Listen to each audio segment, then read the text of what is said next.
but this was definitely shot at that pool. I think it was a pool. Yeah. And again, we're trying to milk it.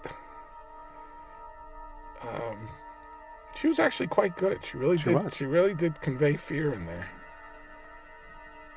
I'm so glad, redoing this transfer. The one thing that always bothered me is a microphone pops in at the top of the screen on the first shot when she runs in, and redoing this transfer allowed me to eliminate the microphone.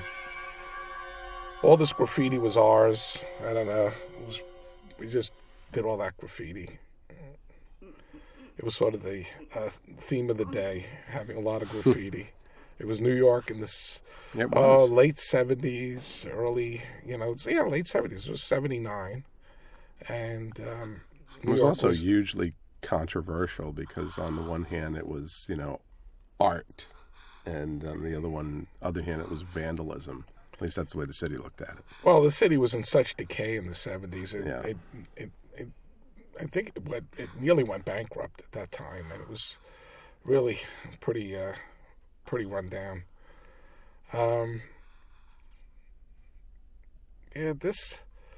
I remember, I look at this scene over here, and I kind of remember, the smell of the chlorine of the pool that was next to it.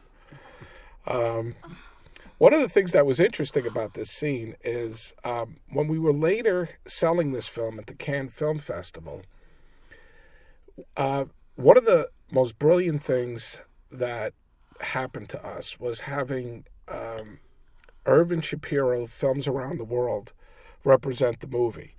We had mixed this movie in Dolby Stereo, and of course, as a filmmaker, I want to show the movie in the best possible theaters. And at the time, Dolby was rather rare, and so only the big showcase cinemas had Dolby Stereo. And in Cannes, it was like the big giant cinema that had Dolby Stereo, and all the rest of the cinemas were all mono.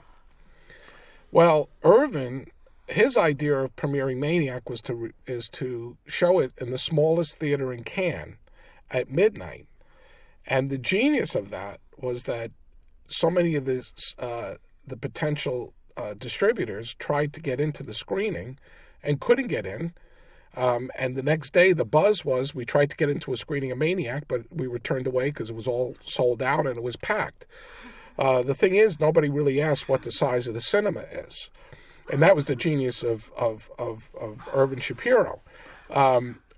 But one of the things that was funny is this scene was described to somebody in the presence of a person who eventually became our German distributor. Right.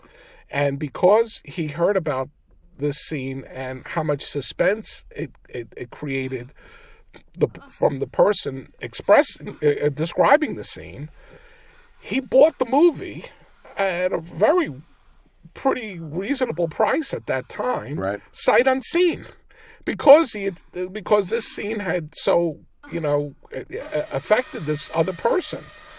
So it's kind of interesting to me when I see the scene, today. I think about this German buyer, and what got him to buy the movie.